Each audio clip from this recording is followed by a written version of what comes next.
Bonjour à toutes et à tous, on se retrouve aujourd'hui pour un Twitch spécial avec deux invités exceptionnels dans la mauvaise vue. Aline, si tu nous passes l'audio, parce que Aline est à la réalisation, voilà, là je peux regarder la caméra et puis vous parler directement. On a prévu un Twitch spécial avec Jube, vous connaissez tous Jube, bonjour. Avec Jérôme. Bonsoir. Tout le monde connaît Jérôme. C'est nos deux experts en jeux de société. Experts. Je ne sais pas comment dire autrement. Et vous nous avez préparé une émission spéciale qui est réalisée par Aline. Elle est derrière les lumières. On la voit à peine. Elle peut changer les vues. Elle va pouvoir regarder les commentaires. Peut-être même qu'elle peut parler au micro. On est en train de tester notre configuration.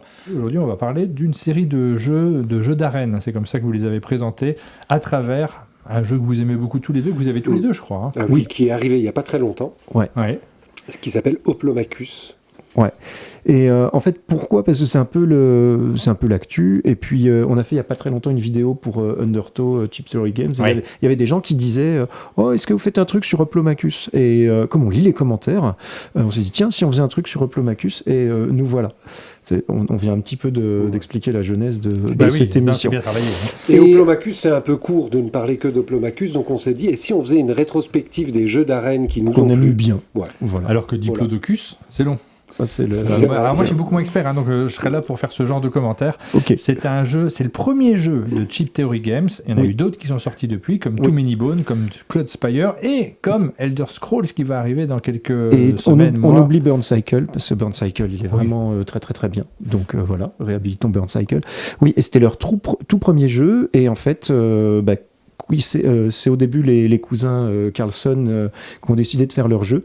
Ils avaient plein de bonnes idées, genre on va mettre du néoprène partout, on va mettre des chips partout. Et à l'époque, ils avaient encore pas d'illustrateurs. Donc en fait, ils ont un peu pris des images libres de droit pour faire leur jeu. Parce que Midjourney n'existait pas encore. Tout à fait. Là aujourd'hui, ils seraient ravis, ils pourraient construire des images. Du coup, le jeu est sorti, a eu plusieurs campagnes, il y a eu plein d'extensions, mais c'est vrai que par rapport à la qualité des productions Cheap Theory Games, il était un petit peu daté. Donc ils ont décidé de le ressortir en refaisant une campagne il y a un an et demi, je ne sais plus. Et ils ont proposé deux boîtes. Donc deux boîtes, une qui s'appelle Hoplomachus Victorium, c'est ce qu'on a mis là présenté, qui est l'occasion de jouer en solo. Une campagne. Oui, alors ça c'est extraordinaire parce que sachez-le, Jube c'est pas forcément un joueur de jeu solo à la base, il aime pas ça du tout et là d'un seul coup je l'ai vu acheter un jeu solo, c'est dire s'il est si tu es fan de jeux de Cheap Theory Game et puis de cet univers aussi quand même parce qu'il faut le dire, là on est dans un univers de gladiateurs un peu. Chouïa, un peu. Et donc quand on va chez Jube, il y a beaucoup d'équipements de gladiateurs, il y a beaucoup de trucs t'aimes bien les jeux de gladiateurs et les films de gladiateurs. Mais en fait, si vous voulez, je viens souvent présenter ici des playmats et je peux dire que mon budget playmat est à peu près équivalent à mon budget huile d'olive. Oui. Voilà, pour préciser les choses. On note qu'ils ont préparé, Jules et Jérôme, et qu'ils ne sont pas les derniers pour la rigolade, ils nous ont préparé de l'huile d'olive. Je précise aussi qu'on a accès au chat, donc il est devant moi, cette émission est enregistrée en direct, je ne sais pas encore si je la reverserai sur YouTube, mais c'est le but. Et donc on va regarder ce que vous nous dites, et n'hésitez pas à faire des commentaires, moi je suis là pour ça, je suis là pour lire les commentaires, les transmettre à nos experts qui vous diront pourquoi acheter ce jeu, pourquoi c'est formidable. Je garde l'huile d'olive pas loin. Si on en a besoin pour la phase 2. Donc voilà, Hoplomachus Victorium qui propose un mode de jeu à deux et ils ont ressorti une autre grosse boîte qui s'appelle Hoplomachus Remastered qui reprend un mode de jeu 2 joueurs ou 3 joueurs ou 4 joueurs, voire même un mode solo. Il y a 5 modes de jeu dans Remaster. Voilà. Et les deux se complètent, Remaster et une petite extension pour Victorum et vice-versa. Voilà. Donc, et donc c'était des modes de jeu qui existaient déjà dans le tout premier Hoplomachus qu'on n'a pas amené pour faire montrer la différence parce que j'ai tout refilé à mon frère. Coucou doudou. Donc il est reparti avec depuis qu'on a eu les nouvelles boîtes. Voilà, donc on va vous présenter Hoplomachus Victorium. Puis, je sais pas, on verra peut-être mettre 2-3 tips. On va peut-être pas vous faire une campagne. Non, on va pas jouer parce que voilà, faut compter bien 2h30, 3h quand même pour faire une petite campagne. Et puis on a installé les caméras, ça a pris largement le temps de faire la campagne et malheureusement on va pas pouvoir le faire. Et puis il y a aussi le fait que faut compter 2 bouteilles pour une campagne. Et là, donc on n'aurait pas le temps de tout montrer. Et là, je me rends compte que quand même, j'ai un peu surexposé dans l'autre vue. Là, voilà, dans cette vue-là, j'ai un peu surexposé l'étagère à côté de Jérôme, et je me dis non, il faut que je baisse la luminosité de cette étagère. Et ça tombe bien, puisque cette semaine, nous avons un sponsor. Le sponsor de la chaîne cette semaine, c'est Philibert. On les remercie beaucoup de nous avoir sponsorisé. Pendant le temps que je vais régler ma petite caméra, comme tout est bien prévu, nous allons diffuser le petit trailer de la boutique strasbourgeoise Philibert.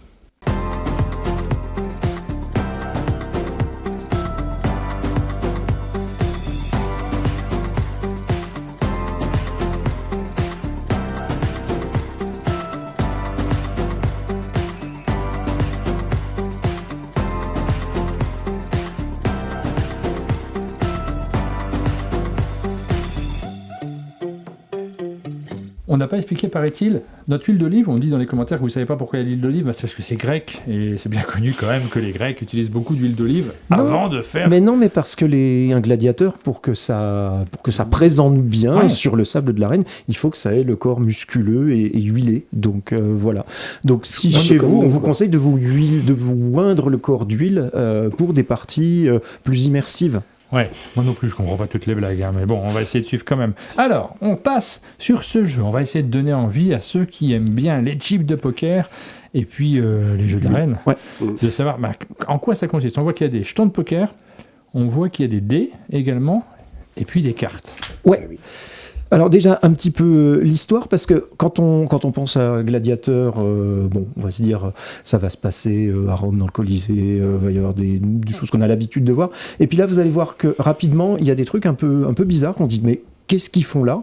Et il y a des trucs un peu fantastiques, genre des Atlantes ou des Amazones, des choses comme ça. Et on se dit, mais qu'est-ce qu'ils font là ?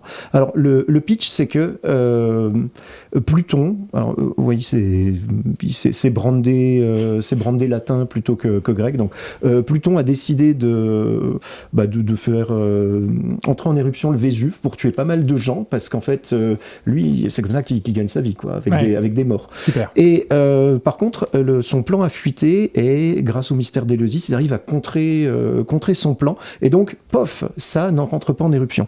Et il est plutôt pas content et il dit, ça va pas se passer comme ça, je prends 1 an là de mon temps pour bosser, pour faire un super volcan et je vais vous faire un super Vésuve 2.0 et ça va tout anéantir, genre de Brest à Pékin, qui s'appelait pas comme ça à l'époque. C'était en latin. C'est l'histoire qu'il racontait à ses enfants le soir avant de se coucher. Et donc du coup, nous, on va jouer des héros qui viennent de tous les continents, qui ont décidé de s'allier pour lutter contre Pluton, pour aller combattre ces Saiyans, ces servants, ces grosses entités, ces monstres, et après essayer de lui mettre dessus. Donc chaque campagne qu'on va faire, on va jouer un héros qui va commencer pas très costaud, mais qui va gagner de l'expérience, des gens qui vont le suivre, plein de nouvelles tactiques et plein de nouveaux pouvoirs. Pour combattre un des monstres. Il y en a 7, et après, on ira se taper Pluton. Donc ça veut dire qu'en fait, il faut faire 8 campagnes, et il y a 8 personnages différents. Donc là, Les gens sont attaqués. Ouais, ok. Pardon, les gens sont en train de dire, on a hâte d'être au moment où les 3 garçons s'enduisent d'huile. Super, non, c'est pas prévu, on va pas aller jusque-là quand même. On vous met dans l'ambiance, mais il y a des limites. Donc là, on a décidé de prendre un personnage, donc c'est Sea Strider. Donc vous voyez, il y a un petit papier ici. On commence à écrire ses caractéristiques. Ces caractéristiques dépendent du personnage, c'est-à-dire que chaque héros, chaque personnage a des caractéristiques de départ. Et puis, en fonction de la difficulté du jeu, il va y avoir des petits bonus pour devenir un petit peu plus costaud. Donc là, je ne sais pas si on voit, ça zoome peut-être pas. On voit mais de loin, oui. Ouais, on voit de loin.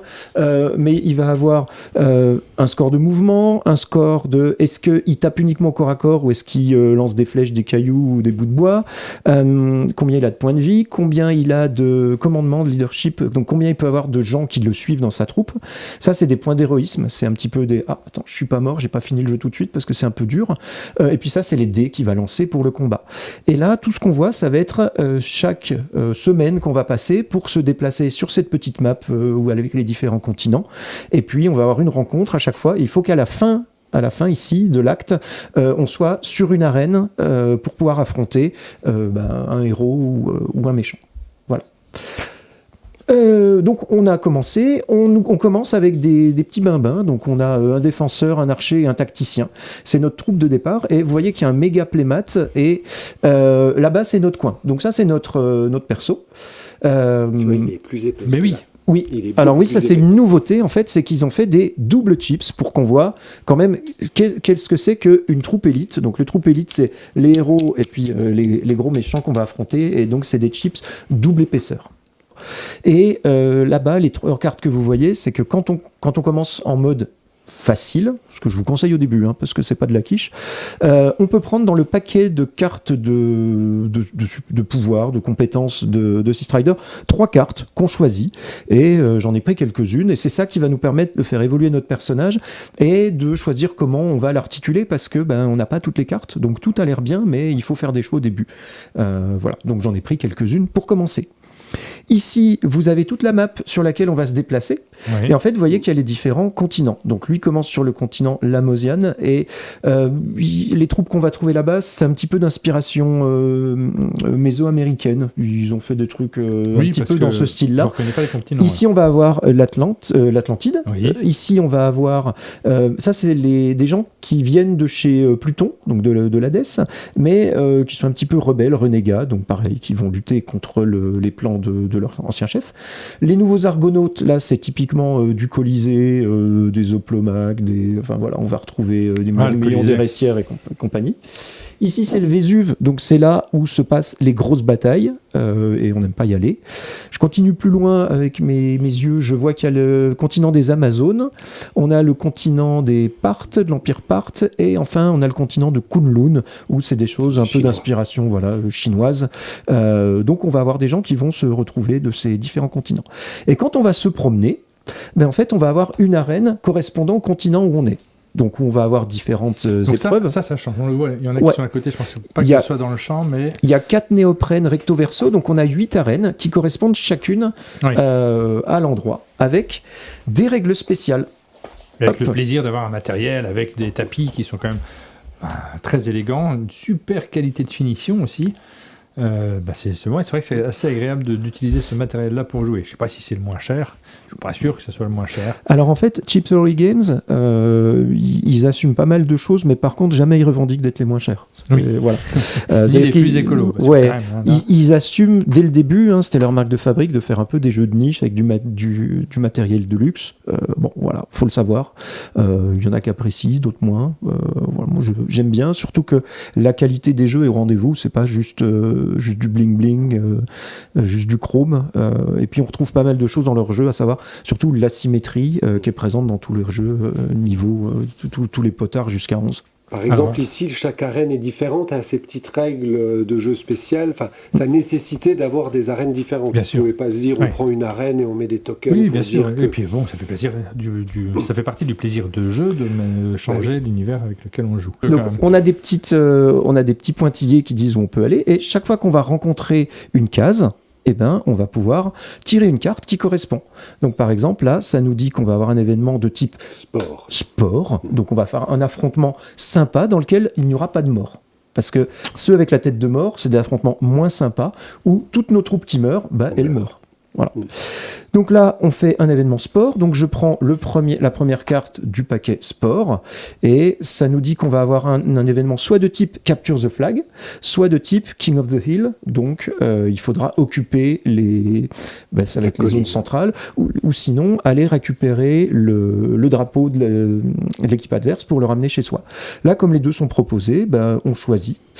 Et puis ici, ça va nous dire la composition de l'équipe adverse et de notre équipe. Notre équipe peut comprendre notre héros ainsi que 3 unités qui l'accompagnent. Donc au début, on a notre troupe de base, donc je pense que c'est les gars de sa famille, quoi. Il a pris ce qu'il avait sous la main. Mais ça tombe bien, ils sont 3, donc on pourra avoir tout ce qu'on veut. Ici, ça nous dit qu'il va y avoir 3 adversaires, dont le premier où il y a marqué L, qui signifie que c'est local. Donc on va prendre une unité locale lamosienne, hop, et on va le mettre comme premier antagoniste. Et sinon, il va y avoir des combattants random. Donc on va tirer et on va retrouver des petits bins sans vraiment réel pouvoir qui vont apparaître là. Hop, voilà. Et une fois qu'on a ça, on va s'apercevoir que le Lamosien, déjà, il va être un petit peu plus puissant que les troupes de base. Et en plus, sur chaque arène, les troupes locales ont un bonus. Parce qu'en fait, elles se battent chez elles à domicile. Donc là, par exemple, on dit que ici, ils sont montagnards, ils ont l'habitude, donc ils vont avoir un déplacement booster. Et ensuite, on va jouer l'affrontement. Donc, par exemple, admettons que ce soit un capture the flag, on ira chercher le drapeau ici. Nous, on va commencer en face et ils vont se trouver ici.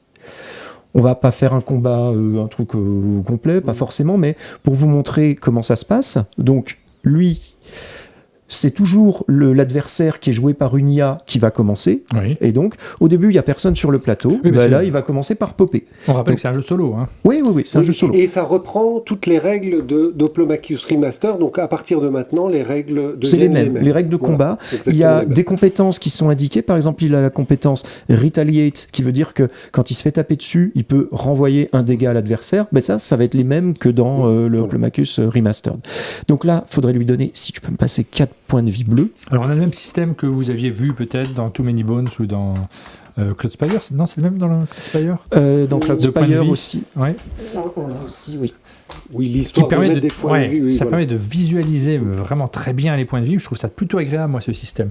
Là, vous le voyez, on a des jetons avec une épaisseur qui nous permet de voir que là, il a encore pas mal de points de vie. Quand il les aura perdus, de plus en plus, on verra que notre personnage s'affaiblit et il est en danger. Voilà. Donc, il va popper, vous voyez qu'il y a 3 zones de pop, il pop sur la première, hop, bonjour, je suis là. Et en fait, quand il arrive, il fait rien de particulier, parce qu'il est fatigué, et puis ça passe à nous. Donc nous, on va faire rentrer le personnage de notre choix, qui tu veux, un archer. Alors l'archer, il a 2 points de vie, donc il arrive avec 2 points de vie, on choisit où on le met, et puis il peut rien faire non plus.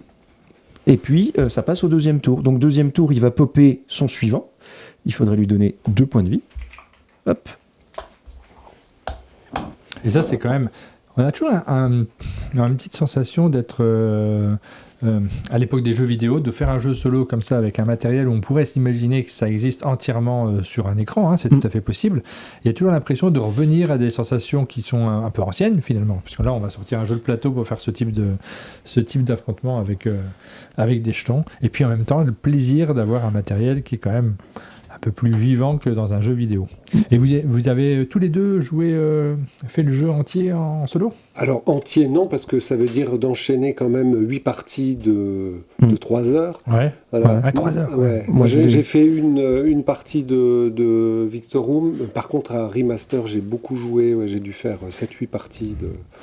Moi, j'ai amené un perso au bout, c'est-à-dire j'ai tué j'ai fait toute sa quête et il arrive au bout. Donc après, maintenant, il faut que je fasse avec les autres. Mais ça prend quand même du temps. Mais moi, j'ai un autre. J'ai essayé de faire des jeux solo à un moment. J'ai essayé de faire du Agricola solo, par exemple. Et en fait, au bout de quelques tours, je sais plus où j'en suis. C'est-à-dire qu'à un moment, j'ai pensé à autre chose. Je me suis dit, tiens, il faudrait que je fasse des courses. Là, c'est très simple parce qu'il y a une séquence de jeu qui est très simple. En fait, il y a 4 phases. Tu les suis une par une, t'enchaînes. T'es pas perdu, tu sais à peu près toujours où t'en es. C'est pas le jeu dans lequel tu te perds. Donc là, par exemple, il pop. Ensuite, il y a une phase de tactique. C'est là où on peut jouer nos jetons tactiques. Il arrive avec une tactique. C'était donné ici, j'ai pas tout expliqué, mais du coup, c'est adrénaline. Donc adrénaline, il va pouvoir le donner à une de ses unités. Donc, par exemple, hop, il le joue sur son unité maintenant a un point de mouvement supplémentaire. Ensuite, il va avoir une phase où il va se déplacer, donc lui vient d'arriver, donc il peut pas se déplacer, et lui va pouvoir se déplacer. Et puis donc du coup, il va se retrouver avec 3 points de déplacement, et c'est là où c'est intéressant, c'est-à-dire qu'il y a une IA, c'est-à-dire que ça va nous dire comment il va jouer. Et donc, ça nous dit qu'il va se diriger vers l'hexagone le plus haut. Donc, ce scénario, en fait, cette arène, dit qu'en fait, ça monte. Il y a des pires, ça fait un peu ziggurat, c'est-à-dire que ici, c'est le plus bas, là, plus haut, plus haut, plus haut et plus haut. Et quand on est plus haut que l'adversaire, on a l'aplomb et donc on va avoir des bonus pour lui taper dessus. Donc, il va chercher, une phase où il va pouvoir être là. Ensuite, il pourrait taper. Comme il peut pas taper à distance qu'au corps à corps, ça s'arrête là. Et ensuite, ça passe à nous. Et le tour d'après, il repopera une unité, celle-ci jouera, etc. Donc là, on va repopper une unité. On va juste montrer pour faire un petit combat, et puis on s'arrêtera si vous voulez. Ok. Et, donc par exemple, tu joues. Joue le patron quand même. Voilà, il a 6 points de vie.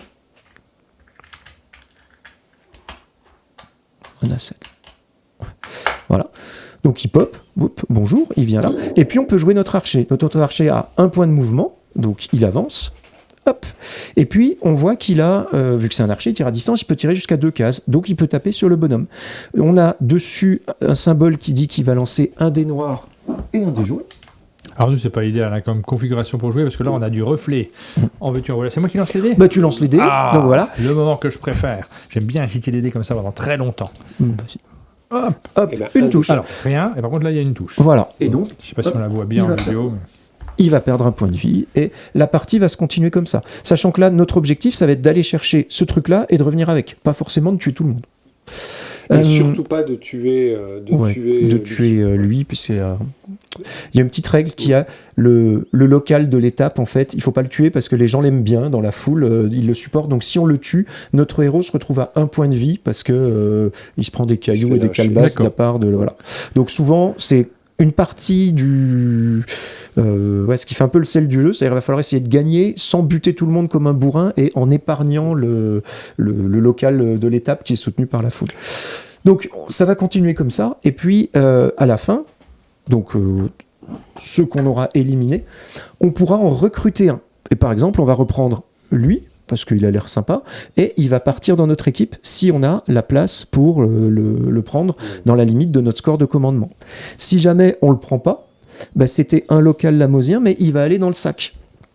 Donc au fur et à mesure du jeu, on va enrichir le sac, et tous les gens qu'on a rencontrés à travers de nos pérégrinations pourront apparaître ici et puis être recrutés.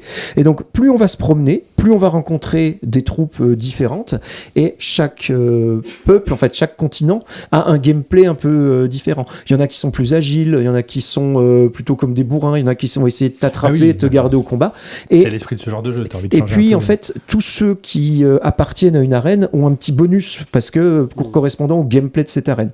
Donc c'est intéressant après d'avoir une équipe suffisamment variée pour pouvoir se dire va falloir que je retourne là, ce serait bien que je récupère des gens de ce pays, ça va m'aider, et de se préparer au combat futur. C'est pour ça que votre première campagne, vous allez peut-être pas la gagner tout de suite parce que c'est un petit peu chaud quand même, et on est un petit peu surpris par le niveau de difficulté des derniers combats. En même temps, on n'est pas si loin des jeux coopératifs dans lesquels on n'a pas envie de gagner à la première partie, dans la mesure où l'apprentissage fait partie de l'expérience et puis du fait de s'améliorer. Un jeu solo, c'est pas loin d'un jeu coopératif dans l'esprit. Sauf que t'es pas plusieurs autour de la table. C'est ça. C'est ça. Non, et on va devoir planifier aussi notre voyage parce qu'on a des chefs intermédiaires à affronter qui sont dans des continents donnés. Ouais. Donc on devra un petit peu optimiser nos déplacements. On a 12 tours pour l'atteindre, et si on compte mal, c'est pas ouf. Pareil, la première partie, on s'en rend compte. Donc ça, c'est un jeu c'était le premier, donc celui-ci. Ouais, le tout premier. Sachant que là, ce mode de jeu-là très scénarisé n'existait pas. Il y avait toujours un mode solo où on pouvait combattre, mais voilà. Oui, c'était le premier de la série. Juste une petite remarque pour les combats. Ils sont très simples parce que chaque chips dit combien de dés il lance. Donc ça peut lancer 1 dé, 2 dés, 3 dés. Quelquefois plusieurs dés de la même couleur, c'est possible. On va avoir des tuiles qui vont nous amener des nouveaux bonus. C'est-à-dire certains vont donner des bonus à leurs copains adjacents. Il y a des bonus en fonction des conditions, si on est en hauteur ou des choses comme ça.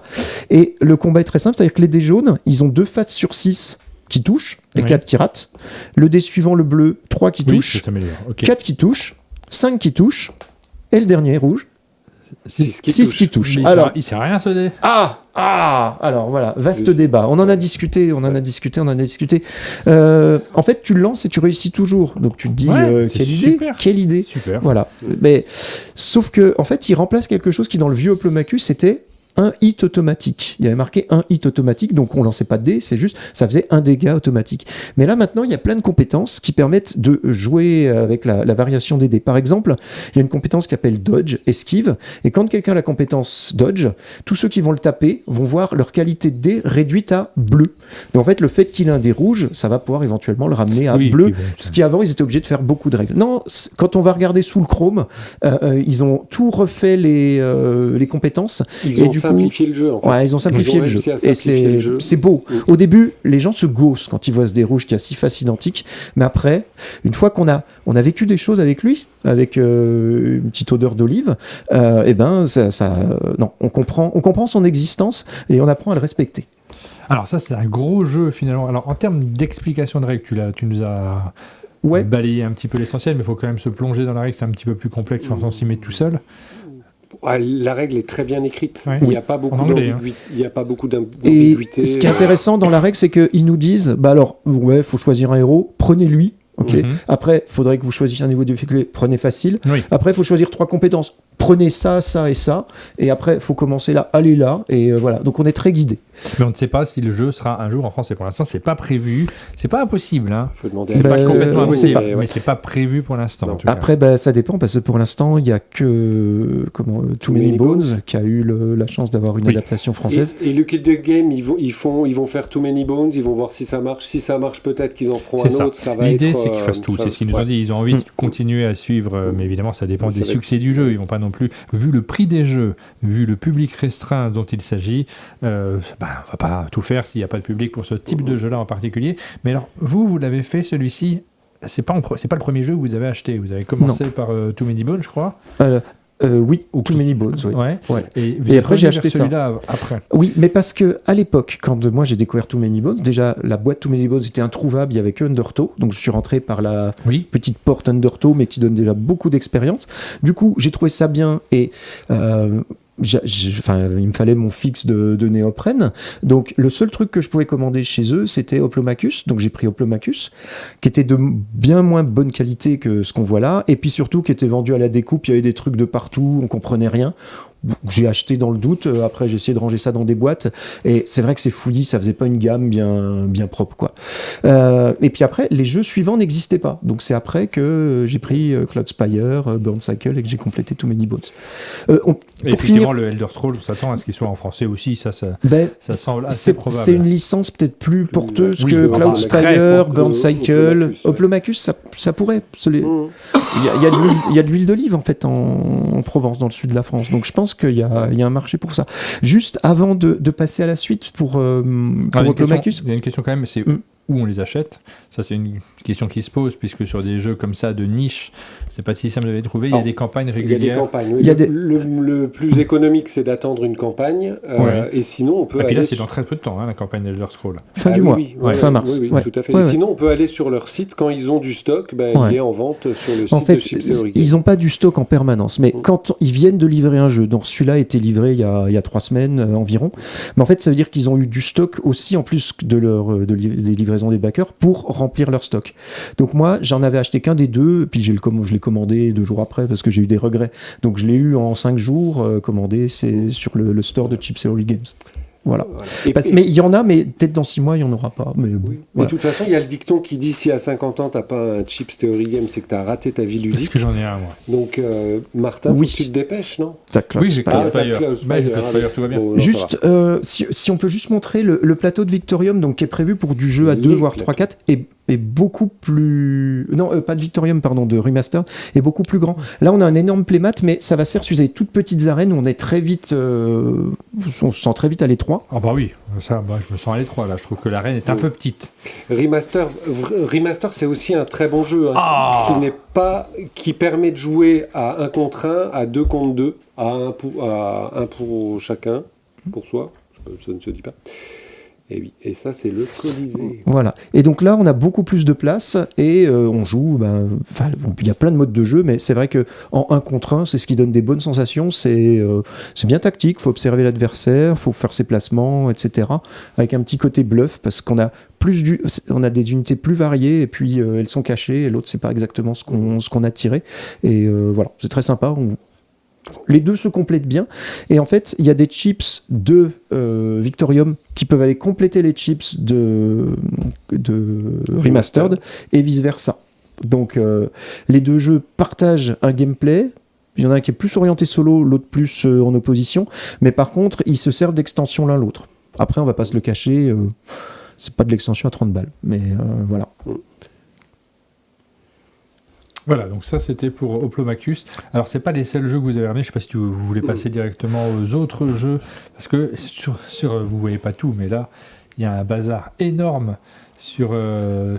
Non, c'est bien organisé, je trouve. Ouais. Oui, les jeux d'arène, c'est une grande famille. Est-ce qu'on ferait une page de publicité pour ranger ça? Alors, je pense qu'elle va être trop courte, cette page de publicité, pour ranger ça, si on réfléchit bien, étant donné la longueur de nos pages de publicité. Ah, attends.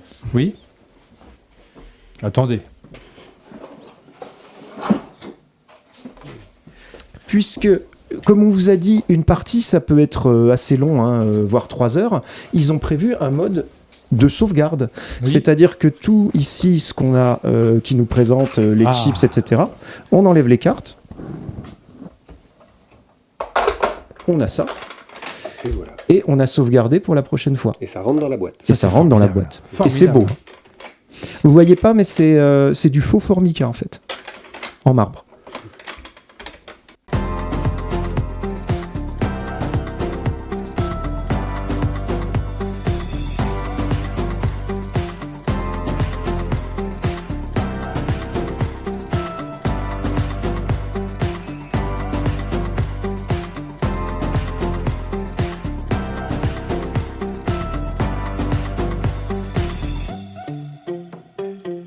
Allez, on va commencer par Arena for the Gods. Oh, exactement. Alors celui-ci, c'est un tout petit jeu, rien à voir avec celui qu'on vient de sortir, qui prend énormément de place sur la table. Il s'agit d'un jeu qui a été publié par Yellow il y a quelques années maintenant. 2017. Un jeu de Maxime Rambourg, illustré par Paul Maffaillon. Et nous, on avait bien aimé ce jeu-là, alors que... un peu violent, autour de la table, on va se taper dessus. C'est des jeux d'arène, on va pas vous parler d'autre chose. C'est un petit peu agressif, mais franchement... Il se passe des choses, ça va pas plaire à tout le monde, c'est pour ça que je le dis aussi. Il y a un petit côté tactique. Déjà, jeu d'arène, en fait, dans ce qu'on va vous présenter là, on va souvent vous sortir un plateau avec des cases et du sable. Ouais. Ça va être un peu la base, et c'est ça qui va un petit peu définir le jeu d'arène, et surtout le fait qu'on va s'affronter. Oui, il y a des obstacles qui peuvent arriver, je sais pas, j'ai pas tout mis. L'originalité de ce jeu ne tient pas vraiment dans l'arène, mais tient dans les cartes d'équipement. Parce que au départ, notre personnage, il n'aura pas d'équipement, et la première phase du jeu, ça va être de s'équiper. Et il y a tout un système d'enchères pour acheter les cartes d'équipement, et on va payer avec notre sang. Et exactement. Ça, c'est fort. Et on va s'affaiblir avant de commencer la partie en achetant les cartes qui nous paraissent les plus fortes. Donc il faut bien juger par rapport aux cartes qui sont tirées, par rapport à nos adversaires, par rapport aux combos qu'on veut réussir à faire autour de la table. Ça, c'est pas un hasard s'il est publié par Yellow, puisqu'on voit un petit côté quand même, c'est beaucoup plus complexe qu'un King of Tokyo, puisqu'il y a plus d'analyse à faire, mais on voit un petit côté bac à sable, comme on avait dans King of Tokyo, avec plein de cartes à effet qu'on a envie de jouer, qu'on a envie de choisir. On voit que ça s'intègre bien dans cette démarche-là. Et j'ai des très bons souvenirs de ce jeu-là. Toutes les parties ne sont pas maîtrisables. Des fois, c'est joué avant de commencer la partie. On se doute. Et puis après, il y a ce côté que vous aimez ou que vous n'aimez pas, qui consiste à trouver une tête de Turc, parfois autour de la table, en disant lui, il est beaucoup trop fort avec ses cartes, donc c'est sur lui qu'on va s'acharner. Ça, les relations sont essentielles. Alors, sachant qu'il y a aussi un effet, c'est que on tape, on fait des dégâts, mais aussi on peut repousser les gens. Et si on va le repousser là dans le truc de pique, il prendra des dégâts. Et si on le repousse dans lui là, qui n'a rien à faire là, pouf, les deux vont se prendre des dégâts. Donc quelquefois, on va pouvoir utiliser quelqu'un pour les taper sur la tête de Turc, comme tu dis, et puis faire des dégâts à tout le monde. Et il y a, ce que je voulais rajouter, c'est que les points, on ne connaît pas exactement l'état de santé de nos adversaires. Voilà. Et c'est ce que j'allais dire, parce que c'est un gros sel du jeu, c'est-à-dire que on a un petit paravent et derrière, j'ai pris 2 dégâts. On vire 2 cubes et tant que l'autre peut continuer à en virer, il est encore debout, mais on ne sait jamais trop ce qu'il en est, puisque comme on a misé pour notre équipement et qu'on n'a pas tout enregistré, on ne sait pas exactement qui avait combien de vie, et il y a quelques manières de regagner de la vie au cours de la partie, donc de bluffer beaucoup. Et dans le chat, on nous dit Arena, ça veut dire aller plus haut. Je vous passe les références. Ça vole très très haut dans le chat ce soir. Merci à vous d'animer cette émission. Ça fait longtemps que je n'ai pas joué à ce jeu-là, et c'est vrai qu'on n'y pense pas. Moi, il est rangé dans une étagère. J'ai jamais eu l'occasion de penser à le sortir. Vous le sortirez ça. Toi, je sais que les jeux d'arène, c'est une tradition chez toi. Mais celui-là, je ne l'ai pas. C'est Jérôme qui l'a apporté. Ah oui, tu l'as pas. Mais non, mais je l'aime beaucoup, mais je l'ai. Oui, j'ai envie d'en refaire une. Voilà. À 3, c'est pas l'idéal forcément. Je sais pas quelle est la meilleure configuration pour ce genre de jeu. 4, c'est sympa. 4, c'est plus sympa. Voilà. Donc ça, c'est Arena for Gods, un jeu qui, à mon avis, je ne suis pas vérifié, mais je pense pas qu'il soit encore disponible en neuf chez Yellow, je suis pas sûr. Vous regardez sur Ocaseo. Ouais, par contre, oui, vous allez pouvoir le trouver d'occasion probablement, parce qu'il date un petit peu quand même. Ouais. Hop, on le range et on va continuer avec un autre jeu d'arène. On part sur quoi ? Je sais pas, Jérôme. Je ne sais pas. Allez, Crossmaster Blast. Allez, on en prend. Crossmaster. Ouais. Ça nous rappellera des souvenirs. Ça nous rappelle des souvenirs. Crossmaster. Alors, Crossmaster, c'est un jeu qui est publié par Ankama, qui valait à la fois pour son univers, les petites figurines qu'on connaissait de Dofus, qui a les aficionados de ces figurines-là.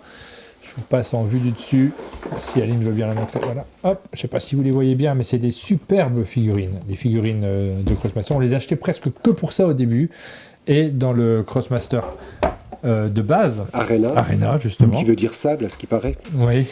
Dans ce Crossmaster-là, on faisait des affrontements en ayant sa petite équipe qui allait s'affronter. Il y a une deuxième version qui est sortie, c'est celle que vous nous présentez aujourd'hui, c'est Crossmaster Blast. Crossmaster Blast, oui. Alors Crossmaster Arena, on y a beaucoup joué, on faisait des tournois, c'était un truc à la mode il y a quelques années, on aimait beaucoup.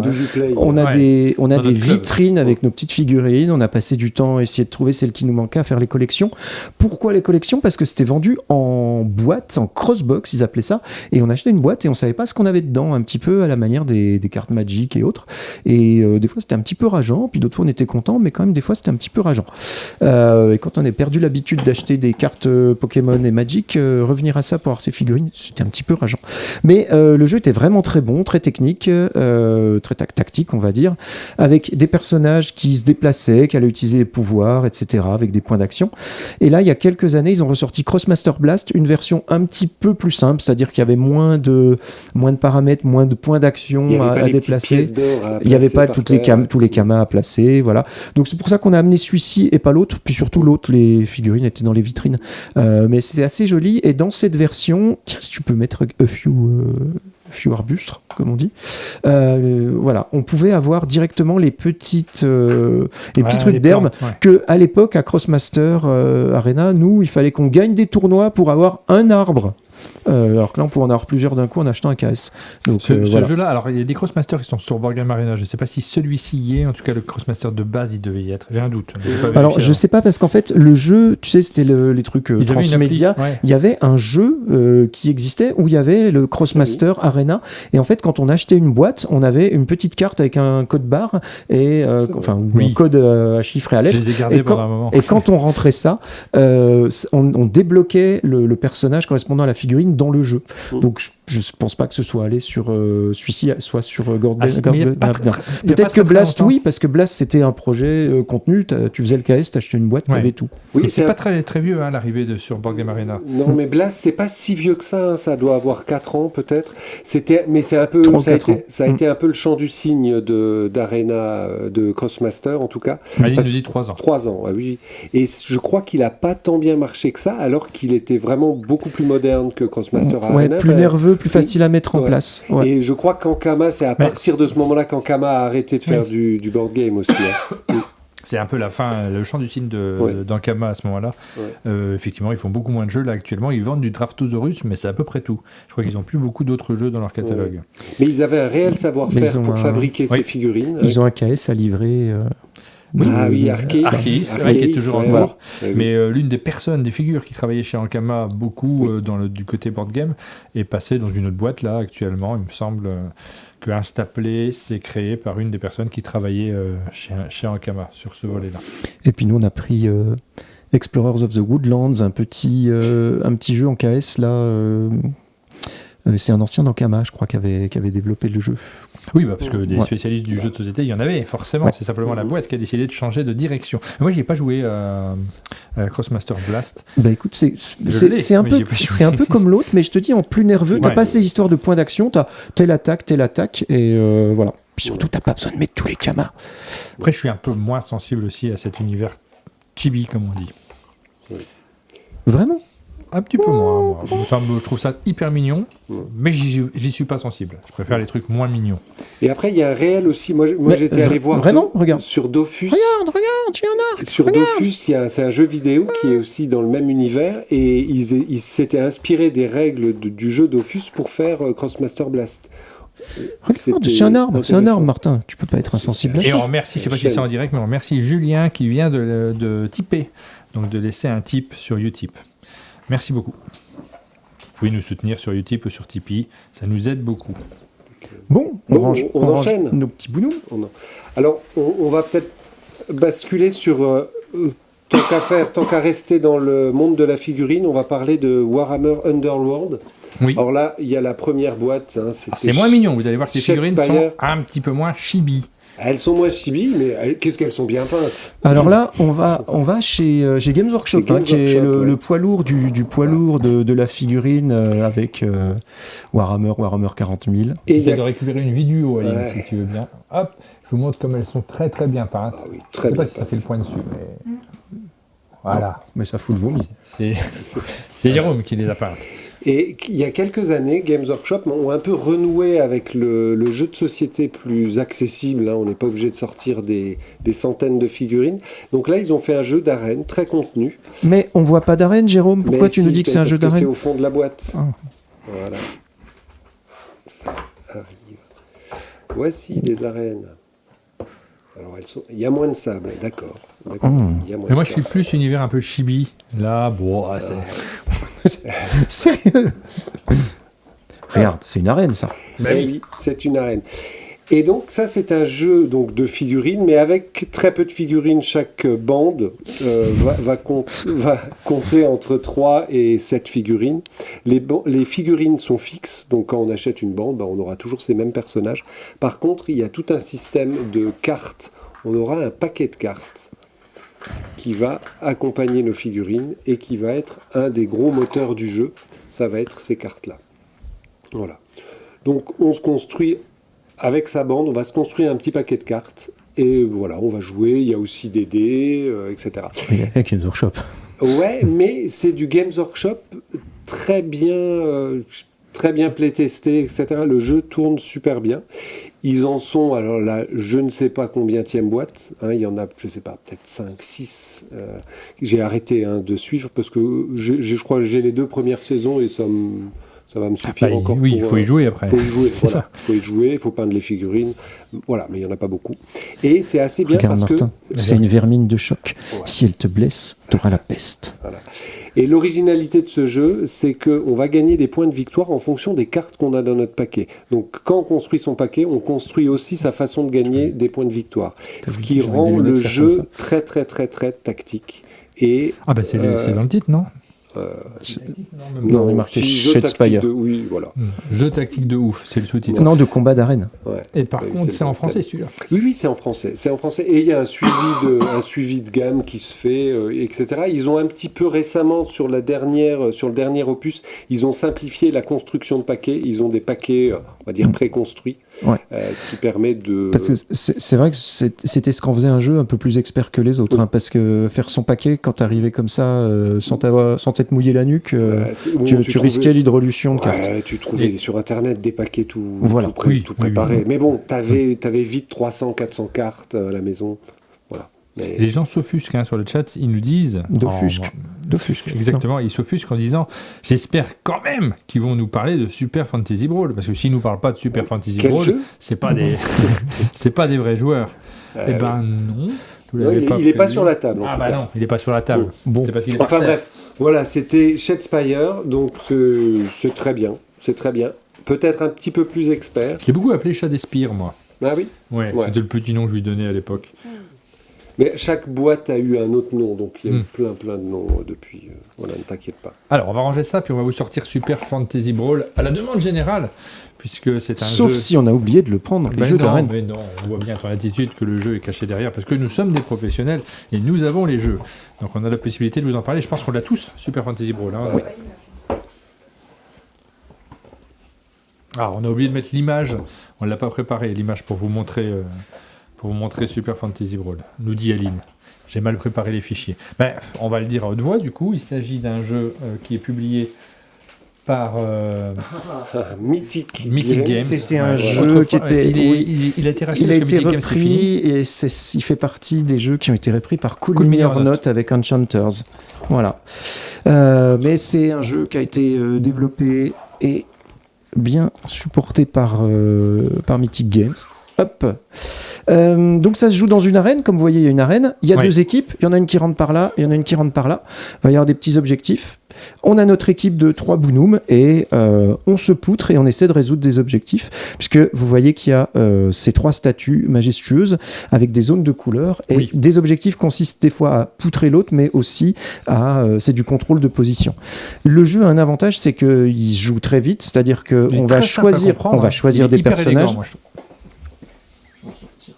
Attention, Jube est parti chercher des personnages. Parce que là, on a un fouillis juste à côté, incroyable. Okay. Donc, on a des bonhommes. On en a 3. On en a 3 chacun. Ou tu les as pas? Non, c'est Jube. Oui, par Jube. Ouais. Chaque personnage a 6 cartes. On mélange les 6 cartes. On a un deck de 18 cartes. On en pioche 5 et on va faire notre action comme ça. C'est un jeu qui est très nerveux et assez souvent, on peut enchaîner plusieurs parties. Chaque perso a un gameplay assez unique. Et puis, il y a eu une 2e saison. Donc, ça veut dire qu'ils nous ont. On a eu 9 personnages supplémentaires et. Il y en avait qui étaient en préco chez Philibert, qui sont apparus un petit peu comme ça, par hasard. Donc, récemment non, il y a quelques mois. Ouais. Donc j'ai mis des alertes dessus, et puis là, avec le changement de licence, je ne sais pas où ça en est. Mais il y avait des personnages supplémentaires, on voyait les visuels, il n'y avait plus qu'à cliquer j'en veux 5, pour que... Oui, parce que je commande pour les copains, pour les avoir. Voilà. Et puis on a envie de tout avoir là, quand on a ce jeu-là, parce qu'il est vraiment super élégant, c'est le jeu rapide à jouer, facile à mettre en place, avec un côté nerveux et addictif. Et du beau matériel, c'est un plaisir de manipuler ces belles figurines. Voilà. Et pour s'initier aux figurines, finalement, parce qu'on voit pas mal de mécaniques qu'on va retrouver dans des jeux beaucoup plus complexes, c'est une très belle entrée en matière. Je montre les cartes, elles sont lisibles. Il y a quelques petits pouvoirs, je te les mélange pas, je sais pas s'il y a un... Elles sont lisibles, elles sont assez claires. Alors, on va rapprocher de l'écran, mais alors j'ai eu de gros doutes sur le fait que vous arriviez à les lire complètement. Mais si, quand même, ça fait le point. Et juste une chose, notre personnage, s'il réussit à tuer un adversaire, enfin le mettre KO, il se retourne, il a un nouveau super pouvoir et surtout, il brille. Ça, c'était une petite nouveauté du deuxième KS. C'est beau. Matou vous est offert par le Festival des Jeux de Cannes. C'est toi qui l'avais et qui me l'a redonné, merci beaucoup. Oui, mais moi j'ai dû la choper de quelqu'un, je n'ai pas venu comme ça. Vous étiez à Cannes, vous n'êtes pas super bronzé après une semaine de vacances? Non, on est resté beaucoup dans le sous-sol. Et les petits bureaux. Voilà, donc celui-ci c'est facile d'accès. Nous, on avait fait le KS, mais il est devenu disponible en boutique. Il y a un message de BCBG, on va peut-être perdre Jube. Il y a des extensions vendues en vente flash chez Philibert en ce moment même. Oui, mais les extensions de... Oui, je pense, Attendez, je regarde. Mais je pense que c'est les extensions des 3 nouveaux persos du KS2. Je vérifie. Il y en a 3 dans le par blister ? Oui. Non, mais alors, on ne sait pas ce qui va advenir de cette licence-là, puisque ça a été repris par Cool Mini Renault, j'espère, pour en faire quelque chose. S'ils font des trucs avec, ils risquent de mettre des figurines, si tu veux. Voilà, c'est déjà ça. Et puis, ce jeu avait gagné des prix prestigieux. Oui, il avait gagné... On n'a pas fait de prix cette année d'un monde de jeu, mais l'année d'avant, ou celle d'encore avant, je ne me souviens plus, il avait remporté notre prix du jeu de l'année. Ouais. Voilà, c'est un truc qu'il faudra qu'on refasse à l'occasion, mais on ne manque pas de prix. Moi, je vais aller boire un petit coup d'eau pour il y a Aline qui me fait des signes. Allume le micro, Aline, on veut t'entendre. J'ai soif aussi. Non, mais les deux que je vois sont toujours en préco. Celles en vente flash, c'est celle du KS2. Donc c'est bon, vous pouvez continuer à regarder le live. Il n'y a pas de problème. Donc c'est le moment. Alors vous allez changer de jeu. Moi, je vais aller chercher à boire. Je vais chercher à boire pour Aline, qui est épuisée. Et puis vous n'avez pas besoin, je pense. On fait des claquettes en attendant. J'arrive tout de suite. On parle sur quoi Je sais pas, d'un jeu d'arène. Est-ce que ce serait pas le moment de parler de Spartacus ? Sans Martin, il va mal le prendre. Il va mal le prendre. Le jeu. Ok. Regardez, c'est bien.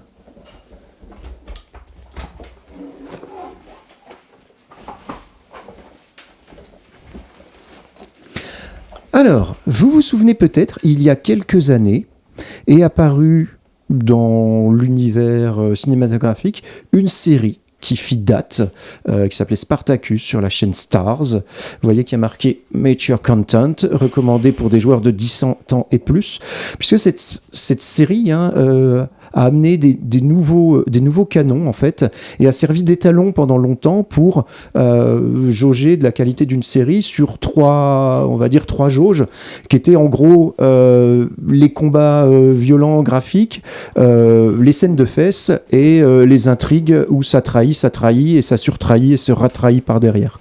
D'ailleurs, on fait des diagrammes radar maintenant quand on veut noter des séries avec les trois jauges de Spartacus. On parlait de Spartacus, Martin. C'est une série qui nous a marqué. Moi, je l'appelais Spartacus. Eh ben moi, Spartacus. Ah, voilà. Je l'appelais Spartacus parce que ça me paraissait plus raisonnable. C'est pas très original, non, si je puis me permettre. C'était assez juste. Dites-nous si vous l'avez vu, cette série-là. Elle était quand même rigolote, parce que du coup vous vous amusez bien quand on regardait, mais un peu trash. C'était trash. Je l'ai fait regarder à mes parents qui ont adoré, du coup. Bon, ils me disent quand même qu'il y a beaucoup de sang.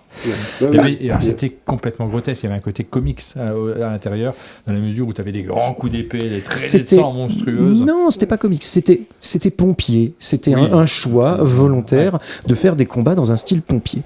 Et donc il y a eu un jeu qui a été adapté, on a été très surpris quand on l'a vu, on a eu très peur, parce que les jeux à licence à l'époque, on n'était pas... Vu la licence. Oui. On va le mettre dans le champ quand même, parce que là, on n'est pas au milieu. Hop, le champ est loin. Donc, vous remarquez qu'il y a une arène qui est rouge de sang, parce qu'on est pour mature content. Et là, quand les gladiateurs rentrent, on leur demande ce qu'il y a sous leurs pieds. Ils répondent du sable. Et non, on leur répond non, une terre sacrée. Et on est dans le monde de Spartacus. Il y avait de l'huile d'olive, mais à balle, quoi. Donc, on a des petites figurines qui sont pas peintes, parce qu'on prenait pas ça pour peindre des figurines. Là, vous voyez, c'est Théocolès, voilà. Et puis ça va être des combats de gladiateurs, mais en fait les combats de gladiateurs c'est presque secondaire dans ce jeu. Ça va être une manière de gagner du prestige, mais avant tout ce qui va compter ça va être les intrigues et le fait d'intriguer pendant la phase de marché, puisqu'on va avoir de nombreuses phases de marché. On va pouvoir acheter des gladiateurs, on va pouvoir acheter des esclaves, des gens pour entraîner, pour soigner, etc. Et puis il y a toutes sortes de cartes d'intrigue qui ont, on va retrouver je sais pas si on peut en montrer quelques-unes, mais on voit qu'on est bien dans l'esprit de la série. Bon, là, faut vider un bordel. Là, il y a du pipi dans notre porridge. Voilà. Et puis surtout, on a la carte iconique du jeu, qui est... Voilà. Le charbon de Jupiter. Non, parce que By Jupiter's Cock, c'était que Bastiatus disait. On va pas se faire démonétiser, j'allais dire, mais oui. Jupiter. Non, mais il faut dire Zeus. Non, oui, non, mais Zeus. Voilà. Fais attention. C'est un jeu qui nous a marqué. Je me rappelle en avoir discuté avec Croc, qui était aussi très curieux de ce jeu et de la série, du coup, parce qu'il avait suivi ça avec beaucoup d'intérêt, alors que bon, ça ressemble beaucoup à un jeu de série B, on a envie de dire. Mais ça nous avait bien plu. Ah non, c'était bien, parce que gérer son ludus, c'est quand même, c'est pas si compliqué. On pouvait faire des paris, en fait, sur l'issue des combats. Même quand nos gladiateurs ne participaient pas, on était actifs dans le jeu. Regardez, il y a Lucie Lolès sur mon plateau. Voilà. Oui, et pendant que deux joueurs faisaient combattre leurs gladiateurs, les autres influençaient, mettaient des paris et pouvaient faire un petit peu des trucs pour changer l'issue. Donc en fait, ça se gagnait pas vraiment au skill sur le sable, mais plutôt à celui qui arrivait le mieux à faire des coups en douce et par derrière, ce qui reprenait l'esprit du jeu. Voilà. Donc là, oui, c'est une époque où on a dépensé beaucoup d'huile d'olive durant cette période où on jouait à ça. Et le jeu a été traduit en français quelques années plus tard. Oui. Alors à l'époque, je te disais que Croc voulait le faire chez Marabunta. C'est l'époque où il avait la marque Marabunta. Il avait envie de le faire. Je suis un peu loin du micro, c'est pour ça que tu m'entends moins bien, un petit panda, je pense. Le réglage est le même, donc normalement, c'est juste nous qui parlons moins fort. Et on nous dit que nos micros sont un peu plus faibles, probablement. Mais je ne suis pas à côté de la console, donc ça serait compliqué de régler. Et donc voilà, ce jeu-là n'est pas sorti à ce moment-là, mais tu me dis qu'il y a une version française. Oui, il a été francisé. Ouais. En fait, on l'a découvert quand on a regardé là sur la page BGG. Et en fait, il ne nous sort pas l'illustration magnifique là. Il y a eu une seconde version anglaise et française, mais avec des illustrations dessinées qui sont plus les photos de la série. Et honnêtement, je trouve qu'on y perd. Bah oui, forcément. Hein. C'est marrant parce que les photos dans un jeu, c'est quand même moins bien que de l'illustration normalement, mais malgré tout, quand on connaît un univers en particulier, moi je trouve ça ridicule sur les Harry Potter. Et en même temps, là-dessus, j'ai envie de jouer avec les photos de la série. Le Harry Potter, le Hogwarts Battle et compagnie, non, moi ça me choque pas. Et puis moi, pendant longtemps, j'ai joué au jeu de cartes du Seigneur des Anneaux après la sortie des films. Ouais. Et on voyait tous les trucs du film. Et après, parce que j'ai joué beaucoup, fait des tournois, etc. Et quand je revoyais les films, je me disais, c'était le kart. Sudrun Ambush, je connais, oui. Voilà. C'est longtemps qu'on n'a pas ressorti celui-là. Lequel ? Le deck building du Seigneur des Anneaux. Ah non, pas. Oui, il y a le deck building, mais moi j'avais joué avant au jeu de cartes, à acheter ses boosters, etc. Encore avant. Et il y avait encore plus d'illustrations parce qu'il y avait plus de cartes. Ouais. Voilà. Donc là, on vous conseille et ce jeu et la série parce que c'est quasiment un documentaire en fait. Une fois qu'on a vu ça, on sait comment l'histoire s'est déroulée. Oui. La vraie histoire. Qu'est-ce qu'il nous reste à montrer ? Alors vous avez des antiquités et d'autres qui le sont moins. On a Kampf der Gladiatoren. Kampf der Gladiatoren. C'est un Rainer Knizia, oui. Alors. Vieux Rainer Knizia, qui déjà lui-même n'est pas tout jeune. Encore un peu de poussière. Oui. Ça, j'y ai joué. Donc, les gens vont peut-être se dire, qu'est-ce que c'est que ce truc ? Donc, c'est un très vieux jeu de Rainer Knizia. Alors moi, Rainer Knizia, c'était un petit peu mon idole quand j'ai commencé à me réintéresser aux jeux de plateau. Il faisait plein de trucs. J'étais fan de tous ces jeux d'enchères, de ces systèmes d'enchères. Après, je me suis aperçu que plus on achetait de jeux de Rainer Knizia, plus on en avait en double. Mais sur les 10 premiers, quand même, l'émerveillement l'emporte sur le fait qu'il y a plusieurs fois le même jeu. Et au milieu de toute sa production de jeux qui était un petit peu brainy, très enchères, etc., il y a ce truc qui est c'est vraiment des plaisirs très simples, quoi. On se demande qu'est-ce que ça fait dans ce qu'il a fait. Vous voyez, c'était en allemand. Ça sent le renfermé. Regarde, j'ai ces vieilles règles traduites par Bruno Feduti. Ah là là, moi je pense que j'ai joué il y a 10 ans en fait chez toi. C'est possible. Ah oui, non, mais ça sent vraiment le renfermé. Là, on a une odeur de poussière qui vient d'arriver dans la pièce. Donc, on a des petites timbales, là, des petites gamelles. Alors, je crois que c'est de la coquille d'œuf reconstituée, pressée. On va avoir plein de petits gladiateurs avec des petites tuiles moches. Et l'idée, ça va être... Chacun son tour, on prend un gladiateur, tiens je vais mettre un ça, tiens je vais mettre un mirmillon, tiens je vais mettre un ça. Donc ils ont tous une classe de gladiature et puis un petit pouvoir, que ce soit des relances, avoir l'initiative, lancer plus de dés. Une fois qu'on a sa gamelle de 4, on la met là. Quand tout le monde a mis ses gamelles, hop, on se fonce dessus, on tape, on lance des dés, on fait des trucs. C'est très simple. C'est défoulatoire, voilà. Et quand on tue un gladiateur de la gamelle de l'autre, hop, ça me fera un point de victoire. Et puis quand il n'y en a plus, on vire la gamelle. Et après, quand un joueur est mort, pas de problème, parce qu'il y a des bêtes qui arrivent. Et là, tu joues un ours et tu continues à taper. Et si tu tapes des gladiateurs de l'autre, avec tes ours, ça te fait des points de victoire que tu rajoutes à ceux que tu avais tués avant. Et c'est assez con, hein, on lance des dés, mais voilà, c'est assez jubilatoire, surtout d'aller défoncer la tête des autres une fois qu'ils nous ont tués avec des buffles et des ours et des lions. Et alors ce jeu-là, faut y jouer avec Jube, parce qu'il y a une ambiance, pardon. Il y a une ambiance autour de la table de foufou. C'est l'huile d'olive, hein. Ça se refait pas. Après, c'est de la poussière où il n'y avait pas le Covid à l'époque. Oui, mais c'est peut-être du H1N1 par contre. Et Knizia n'a pas mis une règle spéciale pour les points de victoire où celui qui en a le plus est éliminé. Non, que dalle. Un point de victoire par Bounoum, deux par vache que tu as pu tuer. Et puis voilà. Voilà, c'est simple, c'est défoulatoire. Ça n'a rien à voir avec le Rainer Knizia habituel. Et.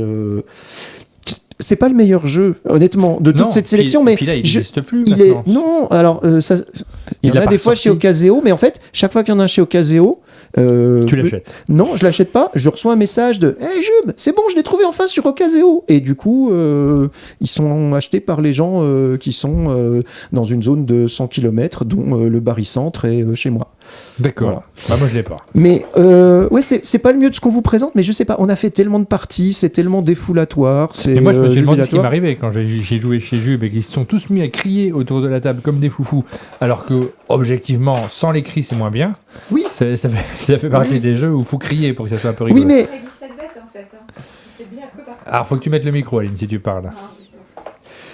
Oui, mais au début, tu savais pas trop où t'arrivais, mais après, une fois que t'as eu enlevé tes habits, que t'étais dans l'ambiance, etc., ça t'a plu la partie? Oui. non, Après, j'ai pris beaucoup de plaisir, évidemment.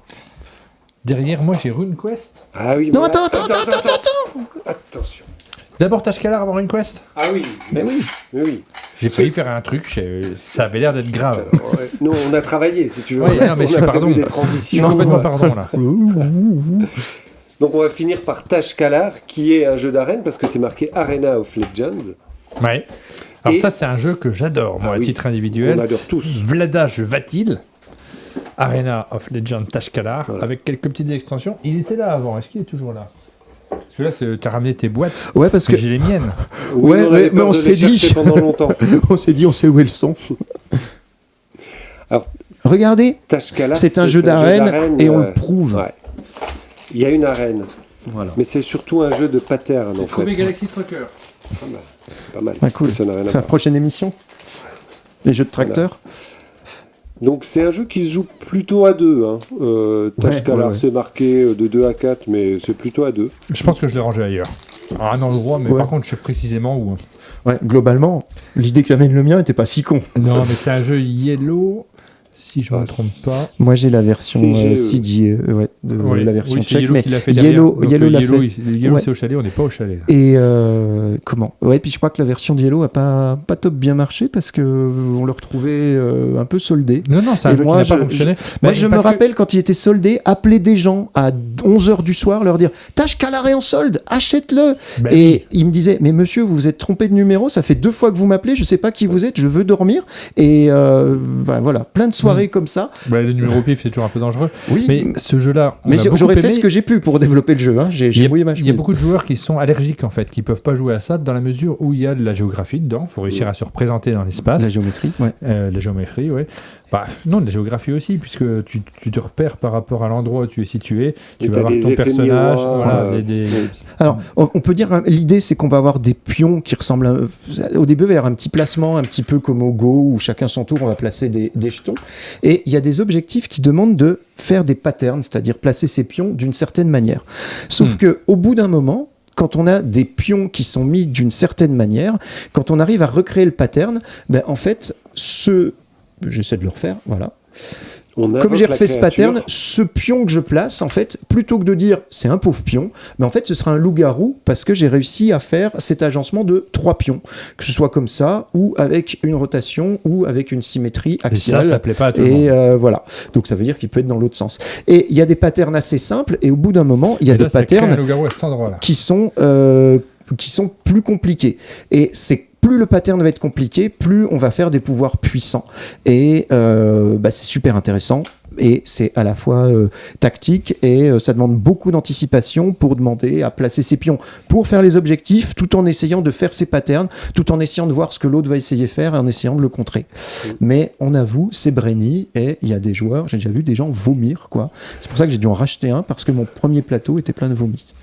Et c'est super agréable parce que derrière ça, il y a un jeu qui est très fin, qui demande de la réflexion. On est vraiment dans un jeu qui est pas loin du jeu abstrait finalement, parce qu'il faut anticiper ce que va faire l'autre, il faut essayer de bien calculer, ça se joue à 2.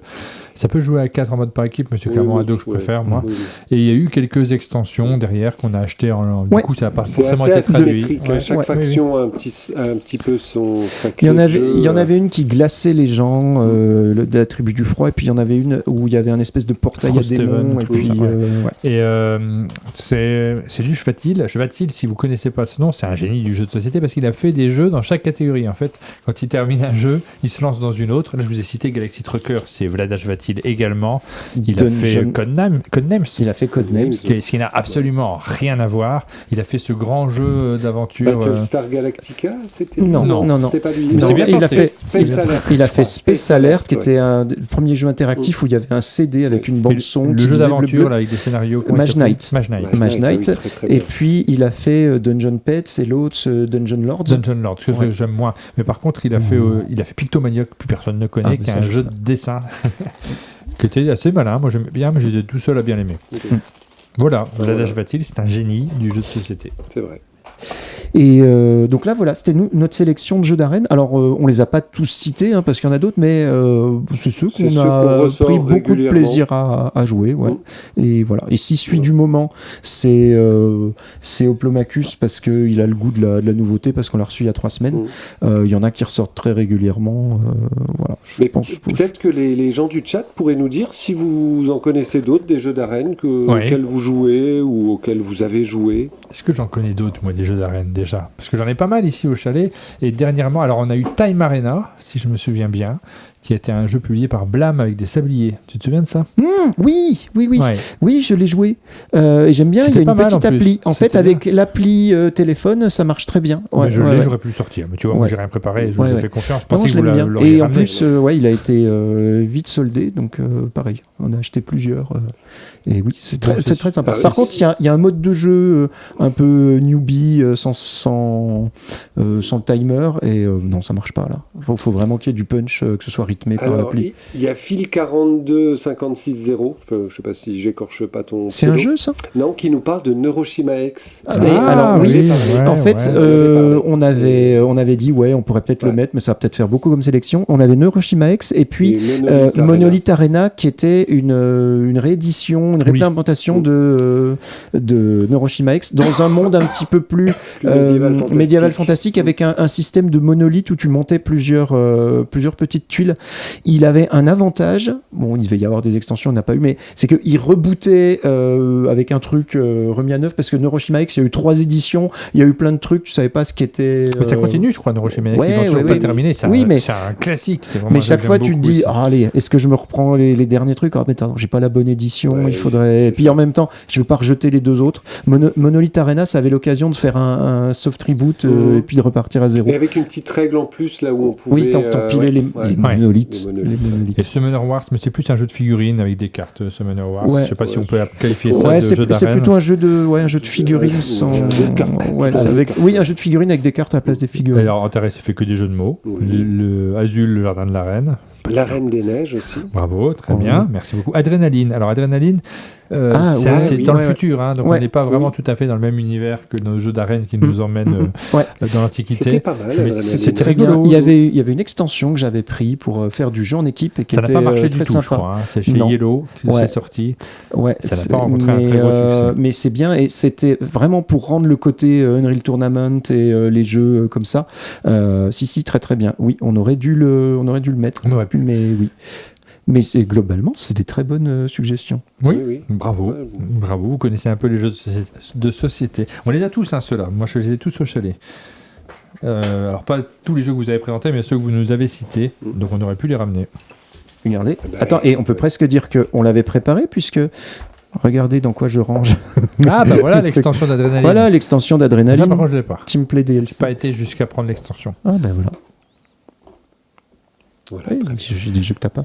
Voilà pour les jeux d'arène. Et donc, vous nous avez ramené un jeu en plus ? Oui, alors, comme on en avait parlé à Cannes, j'avais décidé d'inaugurer une nouvelle rubrique jeu de rôle. Voilà, donc c'est important de parler du jeu de rôle, on pense. Oui, bien sûr. Alors là, je vais t'écouter parce que je ne suis pas du tout au point sur la question. Oui, non, mais l'idée, c'est, on voit que le jeu de rôle, ça commence à frétiller un petit peu. On a eu Critical qui est sorti cette année, qui est vraiment un jeu très accessible pour apprendre aux gens à être meneurs de jeu. Oui. On voit qu'il y a vraiment une création foisonnante en ce moment, etc. Et je pense que c'est un peu de notre responsabilité de faire exister le jeu de rôle dans les médias et en parler, alors, aux joueurs de plateau que vous êtes tous sur la chaîne d'un monde de jeu, mais vous n'êtes pas loin d'être au jeu de rôle, donc on va faire exister le jeu de rôle dans les esprits. C'est important. Nous on a reçu d'ailleurs des mails de spécialistes de jeux de rôle qui nous ont demandé si on pouvait faire des partenariats, si on pouvait l'évoquer, et jusqu'à présent j'ai toujours dit non parce qu'on n'avait pas l'occasion de le faire régulièrement, donc on s'improvise pas journaliste et expert dans des domaines qu'on ne maîtrise pas, mais maintenant que tu suis un peu ça, et si tu veux nous en parler régulièrement, ça sera évidemment avec plaisir. Voilà. Alors pour inaugurer cette rubrique qui n'a pas de nom, d'ailleurs si vous avez des idées de nom on est preneur, mais j'ai pensé à RunQuest. Pourquoi RunQuest ? Parce qu'on a parlé des jeux d'arène, et RunQuest c'est un jeu qui était antique fantastique, c'est pas du médiéval fantastique, c'était un peu de l'antiquité, donc voilà. Et surtout parce que RunQuest est un des tout premiers jeux de rôle. On parle beaucoup de Donjons et Dragons qui est sorti. Moi, je pensais que vous avez ramené la boîte pour faire du jeu d'arène. Donc, non, c'est pour ça. Bah non. C'est pour ça. J'ai le droit de la sortir cette fois-ci. Mais oui, parce qu'on a fini les jeux d'arène. Ok. Là, tu vas nous montrer de la première édition qui a été traduite en français. C'était l'édition d'Oriflamme, je ne sais pas si vous vous souvenez. 87. Ouais, As d'or Voilà. en 2000. Ouais, voilà. 2020. Mais RunQuest a été réédité avec cette édition qui est beaucoup plus jolie. A été réédité il y a 2 ans maintenant, enfin en tout cas en français. Mais on va juste reprendre peut-être d'où vient RunQuest. RunQuest, ça date de 78. Donc c'est pas tout jeune, hein. Je sais pas si Martin t'étais déjà né en 78. Bah, pas beaucoup. Alors, ça c'était vendu dans une boîte, donc... Mais c'est pas la version de 78, c'est la version française. Ouais. Donc c'était ça le jeu qu'il y avait à l'intérieur. D'accord. Et RunQuest n'est pas du tout connu, en fait, comparé à Donjons et Dragons, alors qu'il est beaucoup plus intéressant. Mais bref, c'est Greg Stafford qui l'a inventé. Ah, mais il y a des pages de journaux. Ouais, de l'époque. Et la grande originalité de RunQuest par rapport à Donjons et Dragons, c'était de venir avec un univers de jeu très très riche. Parce que Greg Stafford, il avait déjà, dans les années 60, réfléchi à toute une cosmogonie, des panthéons complets, des histoires comme ça. Et c'est la spécificité de RunQuest, c'est de venir avec un univers très très riche et qui ne se passe pas dans une époque médiévale, mais dans une époque antique. Celui-ci est beaucoup plus joli quand même. Oui, oh là moderne, là, les belles illustrations. C'est moderne, voilà.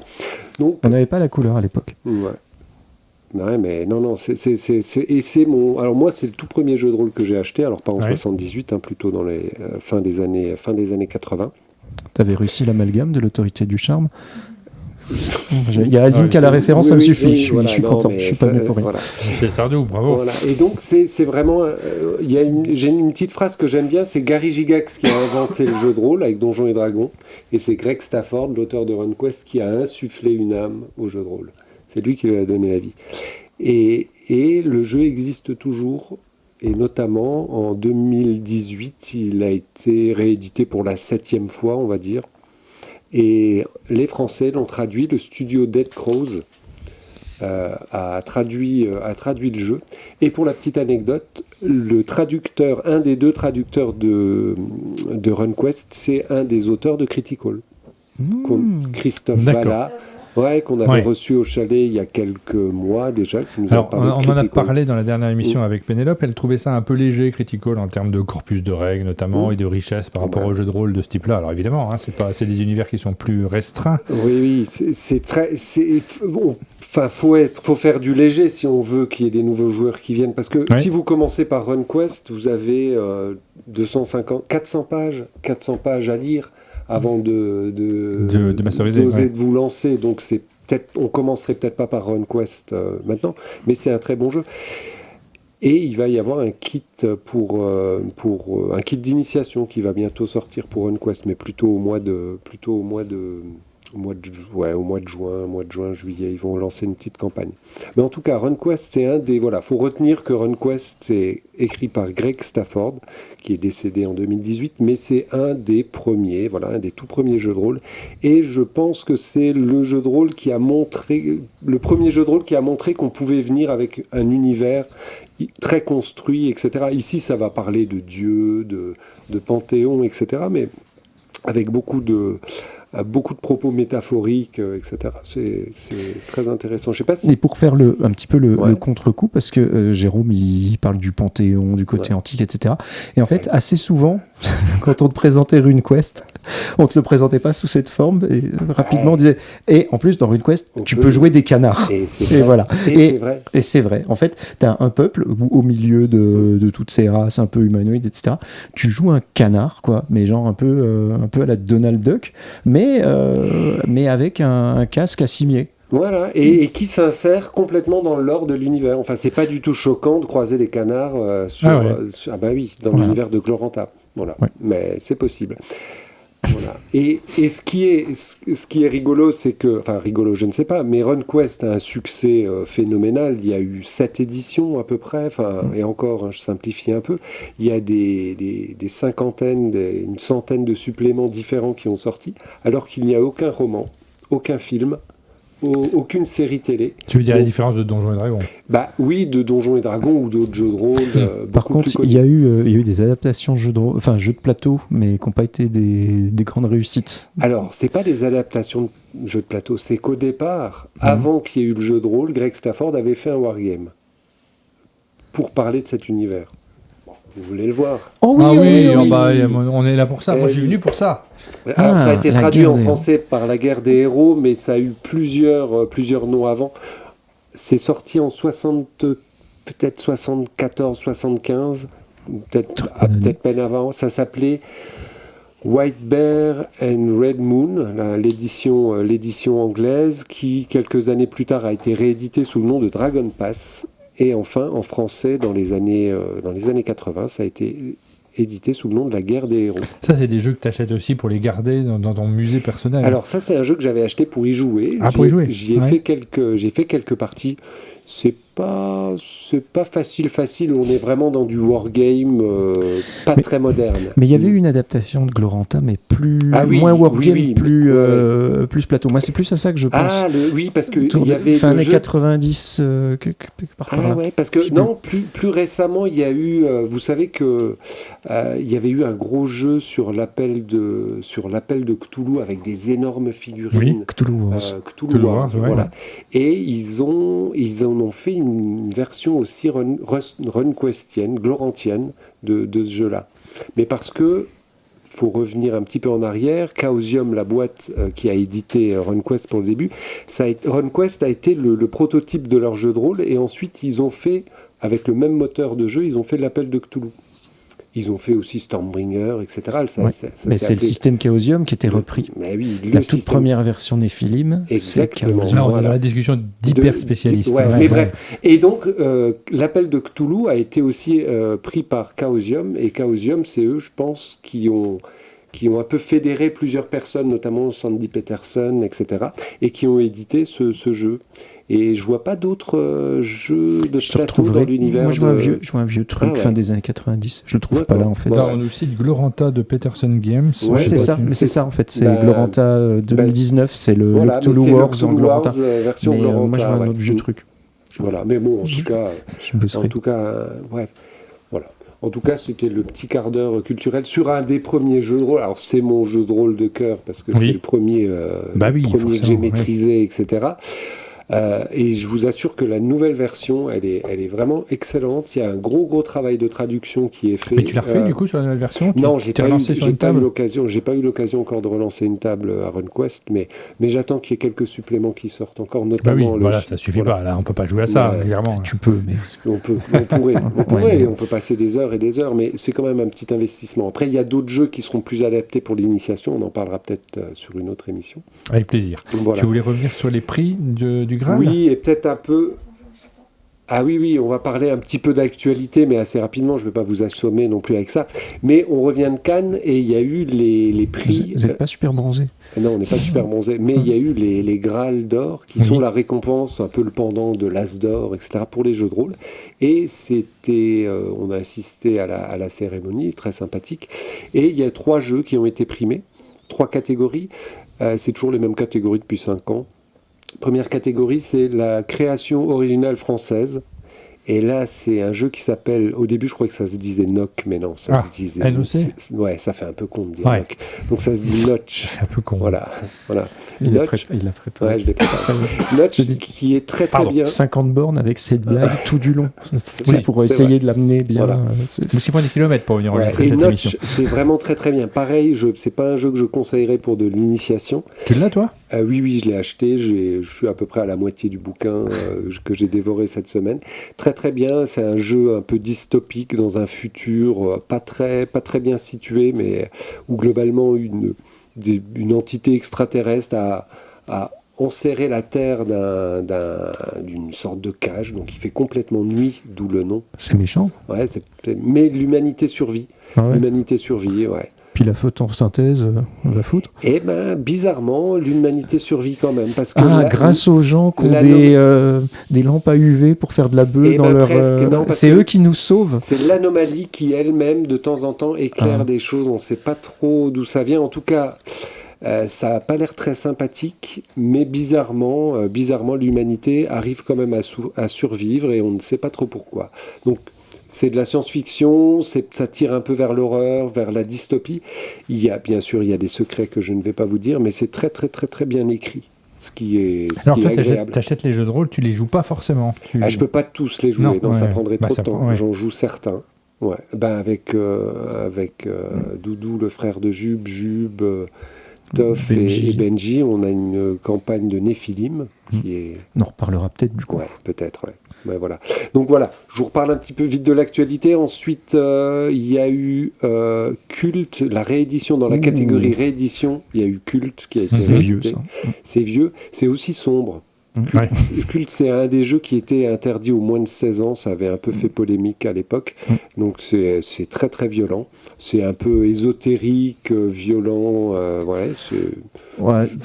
Ça faisait un petit peu à l'époque, pour te le présenter, c'était un petit peu Hellraiser avec des scènes de fesses au milieu. D'accord. Voilà. Mais voilà, après, très bien. Ça a l'air tu te figures bien. Ouais.